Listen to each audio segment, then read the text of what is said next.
One day, a new pastor stood at the church door greeting parishioners and as they left following his first Mass after being sent to this new parish.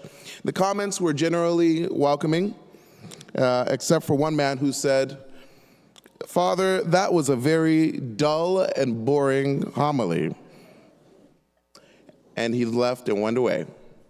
A few minutes later, he turned around and the same man showed up in line again and said, "Father, I don't think you gave much thought to what you had to say this morning."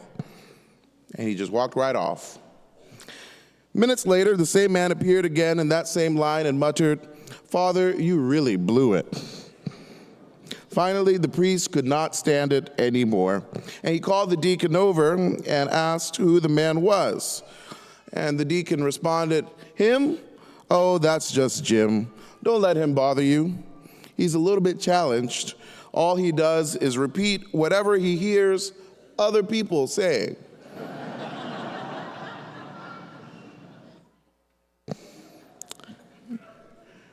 Brothers and sisters, the Lord is inviting us to embrace the gift of courage. Napoleon Bonaparte once mentioned that courage isn't having the strength to move on. It is really going on when you don't have strength. However, when embracing this gift, we recognize that courage comes from the Lord, not from ourselves. And the Lord is imploring us to use this courage for His mission and not ours. Because if the Lord gave me the courage, or if the courage was in fact mine, I'd have a Porsche 911 right now. And I wouldn't be standing in front of you. I'd be driving up and down 45 South. Friends, our mission as we see it may be limited. It's subject to our abilities, subject to how we see ourselves. But to be fully courageous is to embrace the timeless. It's to embrace God, the one who makes himself known to us. Now, how do we know that God exists? Notice the pain and possible discomfort that just thinking about the future brings, a feeling that we know when something is a little off. It shouldn't feel off if there wasn't a good to compare it with. The question is, how do our prayers and how do our thoughts and feelings reach God? We can do it ourselves, friends. Dare to speak with God. We hear in the first reading that the people of God were yearning for a go-between, an intermediary, one who can communicate with God on behalf of us all. Now, that's fine. However, Jesus is the fulfillment of all prophets, the perfect relationship illustrated in the potential of Moses. And we all have that opportunity to speak with God. Maybe sometimes we just don't want to.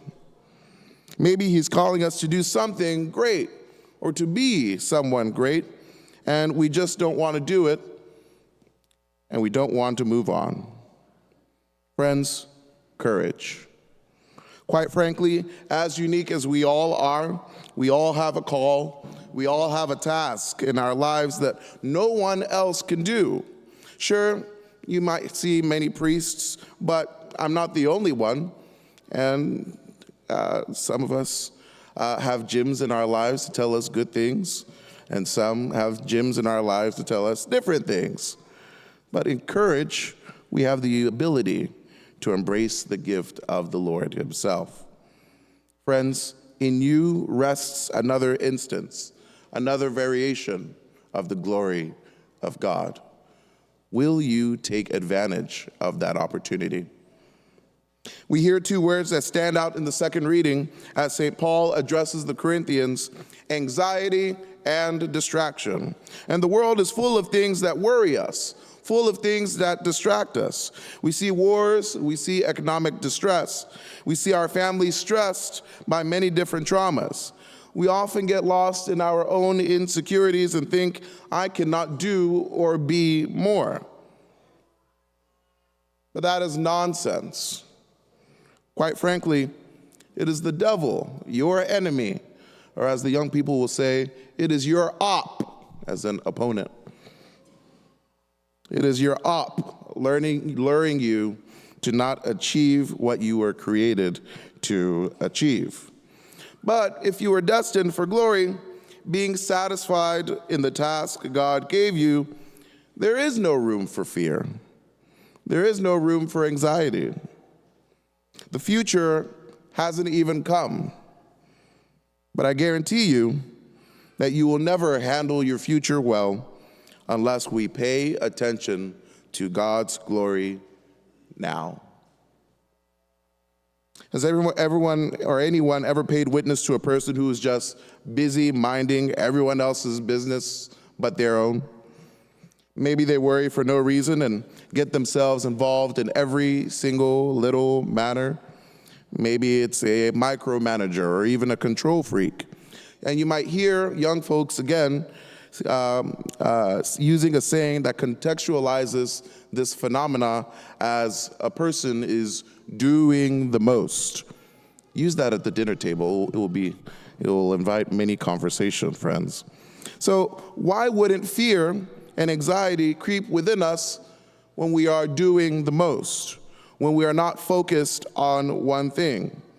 This is where the ability to know God and be like God into the world is the courage that keeps us going.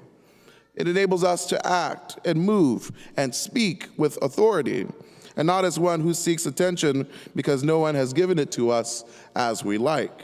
Friends, it is the Lord that fulfills. It is the Lord that empowers.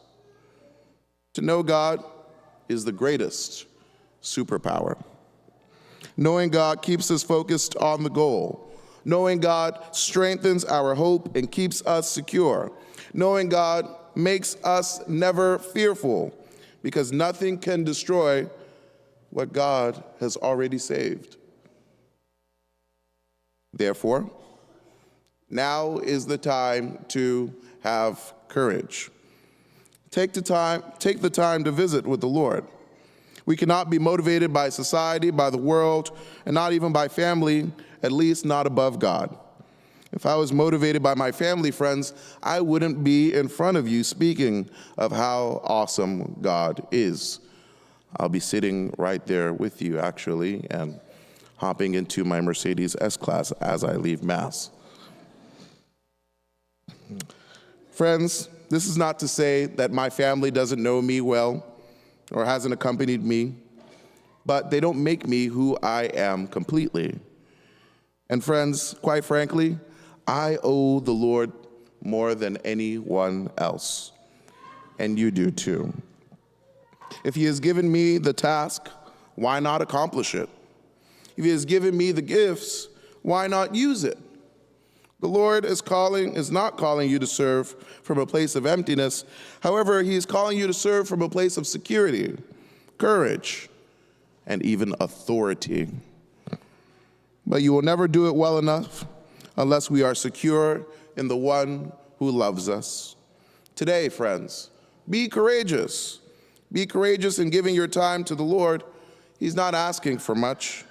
Today, we don't worry what anyone else has to say, at least not more than what God has to say, so that when distractions do come your way, the genuine goodness you share will be the love of God alive in our hearts. Today, friends, be courageous. If there's anything limiting us in that courage, be sure, be swift, be steadfast in taking a step back and examining whatever it was, whatever it is that distracts us. List it out on a nice sheet of paper.